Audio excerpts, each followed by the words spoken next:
Perfecto. Ahora vamos a ver una mejora muy importante dentro de la arquitectura hybrid, cómo Huawei consigue unificar la caché y el tiering. Y quiero que se queden como una idea desde el inicio. El problema no es tener caché y tiering. El verdadero problema aparece cuando ambas tecnologías funcionan por separado. El mensaje principal de esta lámina es que Huawei evoluciona desde una arquitectura donde la caché y el tiering estaban separados hacia una arquitectura donde ambos trabajan de forma integrada.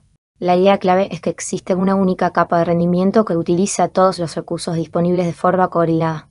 Para entender esta mejora, primero debemos analizar el problema de las arquitecturas hybrid tradicionales. En el modelo tradicional encontramos una caché independiente, un sistema de tiering independiente y múltiples pools de almacenamiento que funcionan de manera aislada. ¿Y qué consecuencias tiene esto? La primera es que los recursos quedan aislados entre sí. La segunda es que el uso de los SS no siempre es eficiente.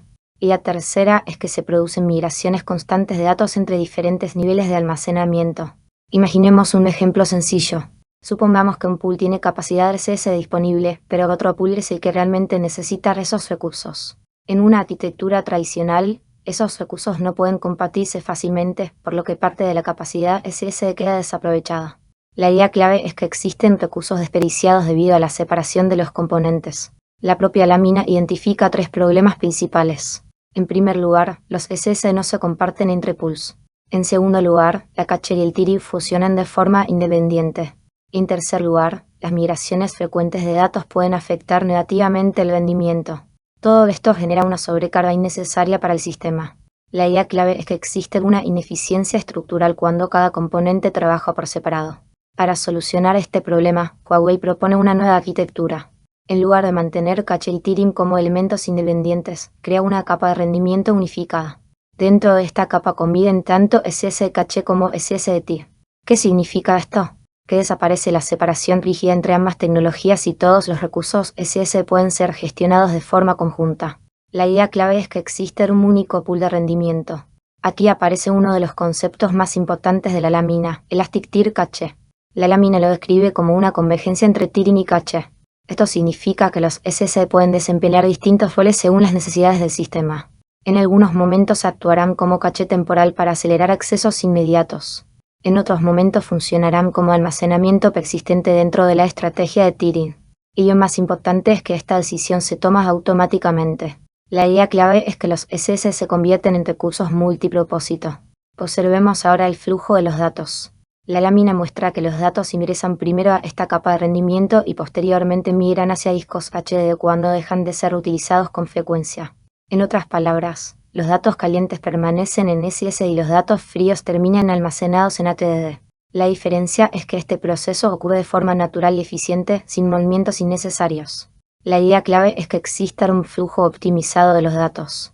Una de las ventajas más importantes de esta arquitectura es la compartición entre pools. La lámina menciona el concepto de cross-pool sharing.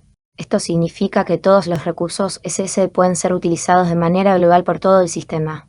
Como resultado, se mejora la utilización de los recursos y se elimina gran parte del desperdicio de capacidad. La idea clave es el uso global y compartido de los SSD. Otra ventaja importante es la autoconfiguración. La lámina indica que el sistema ajusta automáticamente la proporción entre caché y tiering según las necesidades del entorno. Esto significa que el administrador ya no necesita realizar configuraciones manuales complejas. El sistema analiza continuamente la actividad y adapta la utilización de los recursos. La idea clave es el ajuste automático o self-tuning. Un tercer beneficio fundamental es la reducción de las migraciones de datos. La lámina indica que ya no es necesario mover información constantemente entre capas. Esto reduce significativamente la sobrecarga operativa. Como resultado, disminuye el consumo de recursos y mejora el rendimiento general. La idea clave es que menos movimientos de datos significan mayor eficiencia. Si comparamos directamente ambas arquitecturas, observamos diferencias muy claras. En el modelo tradicional, la caché y el tiering están separados. En Huawei, ambos están integrados. En el modelo tradicional, el uso de los SS es limitado y aislado. En Huawei, todos los SS se comparten. En el modelo tradicional, las migraciones son frecuentes. En Huawei se reducen al mínimo. Y mientras que la configuración tradicional requiere intervención manual, Huawei realiza los ajustes de forma automática. La idea clave es que la arquitectura se vuelve mucho más simple y eficiente. Esta mejora también complementa perfectamente todo lo que hemos estudiado sobre Smart Acceleration. Integra caché, integra tiering, incorpora inteligencia artificial y añade convergencia entre tecnologías. El resultado es una optimización completa del sistema. La idea clave es que todos los componentes trabajan juntos para maximizar el rendimiento. Desde el punto de vista operativo, esta arquitectura mejora la latencia, incrementa el throughput y aprovecha mejor cada RCS instalado en la plataforma. Podemos resumirlo con una frase sencilla: el mismo hardware produce mejores resultados. Además, esta tecnología tiene un impacto directo sobre el costo total de propiedad. Gracias al mejor aprovechamiento de los recursos, se necesitan menos SS para alcanzar el mismo nivel de rendimiento. Esto reduce costos y aumenta la eficiencia de la infraestructura. La idea clave es que se obtiene más rendimiento con una menor inversión. Veamos un ejemplo práctico. Imaginemos una empresa que administra múltiples pools de almacenamiento. En una arquitectura tradicional, parte de la capacidad RCS puede permanecer sin utilizar mientras otros pools necesitan recursos adicionales. En Huawei, todos los SS se comparten entre los distintos entornos.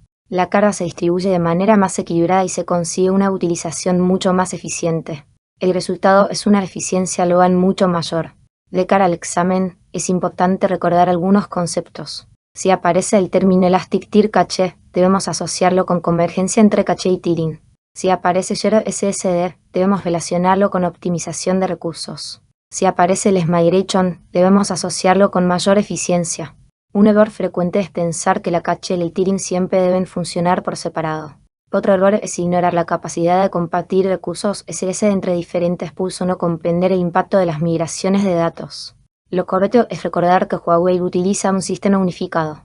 Algunas preguntas típicas de examen son las siguientes: ¿la caché y el tiering están separados? Los SS pueden compartirse entre pools. Sí. ¿Existen migraciones frecuentes? No. ¿Quién realiza la configuración y los ajustes? El propio sistema. Para recordarlo fácilmente, pueden quedarse con 3 palabras: unificado, dinámico y eficiente. Para finalizar, esta lámina nos muestra cómo Huawei optimiza el uso de los SS eliminando la separación entre caché y tiering, compartiendo recursos y reduciendo al mínimo las migraciones de datos.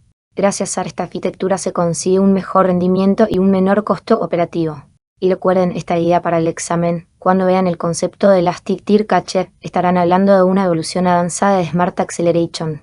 Porque, al final, no se trata de tener más SSD, se trata de utilizarlos de la manera más inteligente posible.